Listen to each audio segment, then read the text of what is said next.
Graça e paz, pessoal. Amém. 2 Timóteo, capítulo 2, versículo 1 ao 15, a gente vai estar falando sobre o obreiro aprovado. Amém? Amém. Esse é o título do meu sermão. Eu preferi ficar com a nova versão internacional, então eu vou ler aqui se vocês quiserem me acompanhar. 2 Timóteo, Capítulo 2, versículo 1 ao 15. Amém? amém. Portanto, você, meu filho, fortifique-se na graça que há em Cristo Jesus. E as coisas que me ouviu dizer na presença de muitas testemunhas, confie a homens fiéis que sejam também capazes de ensinar aos outros. Suporte comigo os sofrimentos, como bom soldado de Cristo Jesus. Nenhum soldado se deixa envolver pelos negócios dessa vida civil, já que deseja agradar aquele que o alistou. Semelhantemente, nenhum atleta é coroado como vencedor, se não competir de acordo com as regras. O lavrador que trabalha arduamente deve ser o primeiro a participar dos frutos da colheita.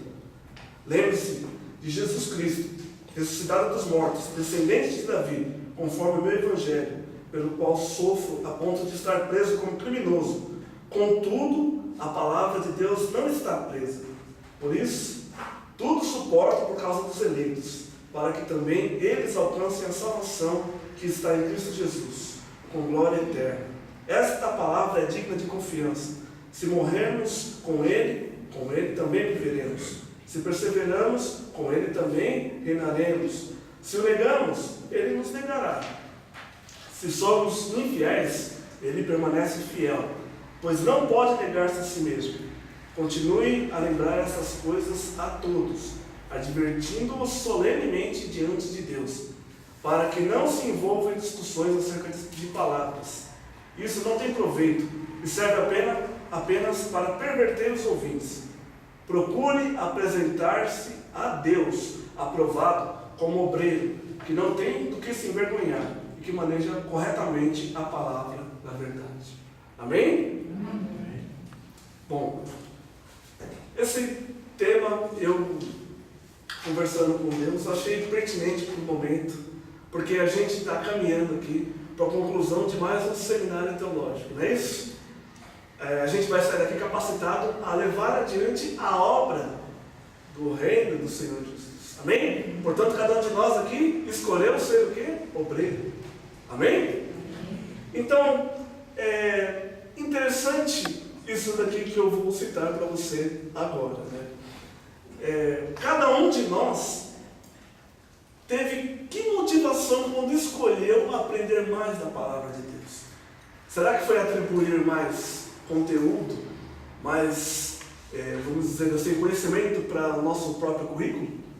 Ou realmente levar a palavra de Deus adiante de uma maneira sadia e realmente levando integralmente a palavra de vida para as pessoas desse mundo que precisam tanto desse amor do nosso Senhor Jesus Cristo? Qual será que foi a intenção que a gente teve quando a gente abraçou essa causa, né? De querer estudar mais a palavra de Deus? Seja qual for ela a sua resposta, a gente precisa estar ciente, gravar na nossa mente o seguinte: todos nós temos que estar cientes quanto à responsabilidade que temos de levar adiante a palavra de Deus a sério, na íntegra, sempre baseado na graça do Senhor Jesus Cristo e não na nossa própria sabedoria, na nossa própria vontade, no nosso próprio conhecimento. Porque senão corremos o risco de passar para os outros a nossa própria teologia, né? Nossa própria teoria. E isso, aliado com o que tem acontecido ultimamente no nosso mundo globalizado, né? Tem levado muita gente a desacreditar da palavra. E, por consequente, a gente mesmo pode acabar caindo da fé, por querer levar as coisas de Deus de qualquer maneira, ou então a proveito próprio. Por isso, a gente está lendo aqui conselhos de Paulo a Timóteo, certo? E esses conselhos também se aplicam a nós. São características do obreiro aprovado. A primeira, mestre na palavra. A gente se lembra que na aula magna que a gente teve aqui, o pastor Kenji falou sobre a questão da gente ler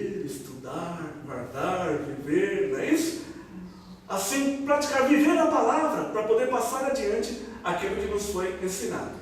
Isso ficou gravado no meu coração. Por quê? Porque é a vontade de Deus que a palavra dele seja passada adiante. Amém? É Ele quem determina isso. Nós estamos aqui para continuar aquilo que foi começado. Amém? Depois, é preciso estarmos fiéis à palavra de Deus. Amém? Como a gente acabou de falar aqui, senão a gente corre o risco de interpretar as coisas na nossa própria conveniência e acaba saindo fora da verdade, ensinando para os nossos ouvintes, para o nosso público, aquilo que eles querem ouvir e não aquilo que Deus quer passar. Amém? Então essa foi a primeira característica do obreiro aprovado. Mestre na palavra, sabendo, né, que ele tem que ser conforme aquilo que Deus quer, não conforme o que ele acha que deve ser.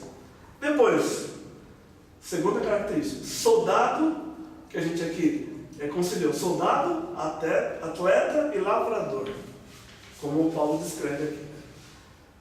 Antes de falar sobre isso, eu vou dar aqui um exemplo bem interessante, que eu, há um tempo atrás, a gente estava num acampamento da igreja e tinha chovido muito, era um lugar de terra, e eu observei meu irmão, um dos meus irmãos mais novos, serviu o exército naquela ocasião, ele andando com as crianças no colo, com criança no colo, com mala nas costas, subindo a rua cheia de lama na maior facilidade. Eu julguei que, eu sendo mais velho que ele, eu tendo o mesmo porte físico que ele, eu ia conseguir também da mesma maneira andar como ele. Mas foi ao contrário. O primeiro passo que eu dei, eu caí de costas. O segundo, eu caí de frente. Eu caí 2 vezes. E até hoje meus irmãos falam assim, tá vendo? Você não foi treinado para aquilo. Meu irmão foi treinado não para ser bom. Ele foi treinado para sobreviver a essa e muitas outras situações, sabendo que ele tinha uma disciplina e ele tinha que fazer aquilo porque ele foi instruído. Ele era obrigado a exercer aquela função que lhe foi dada. E eu, na verdade, estava querendo me valer, né? Porque como que pode meu irmão mais novo que eu ser mais habilidoso do que eu? Mas a verdade é que ele era treinado. E é a mesma coisa a palavra de Deus. Será que nós temos treinado a palavra de Deus em nossas vidas? Será que a gente tem trazido essa verdade para o nosso coração? Será que nós temos aplicado na nossa maneira de viver com nossos familiares? Para depois, né, com os de fora, será que tem visto em nós realmente exemplo, né, de ser bem treinado?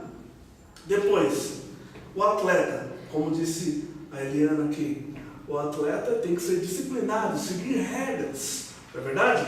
Seguir a orientação do treinador, para poder chegar no objetivo, alcançar a medalha, não é isso? O lavrador, trabalhando arduamente, não é verdade? Debaixo de condições adversas do tempo, para poder no final concluir a sua colheita, pegar o seu fruto, né? Da mesma maneira, Jesus e Paulo trabalharam arduamente, né, no seu ministério, sabendo que eles estavam servindo a Deus e por isso eles iam colher os frutos daquilo que eles plantaram, né?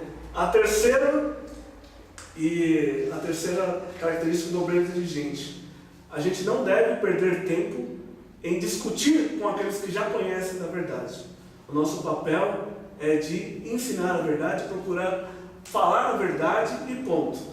O tempo que a gente gastaria em discutir, vamos fazer de trazer para o conhecimento da verdade aqueles que não conhecem a verdade, né? A quarta e última característica: apresentado a Deus e aprovado por Ele. Temos que nos apresentar a Deus, né? É muito bom a gente se apresentar para todo mundo, para a igreja, para os irmãos, falar que nós somos, né, capazes, mas esquecemos de nos apresentar a quem devemos de fato, que é Deus. Amém? É a Ele que nós devemos nos apresentar.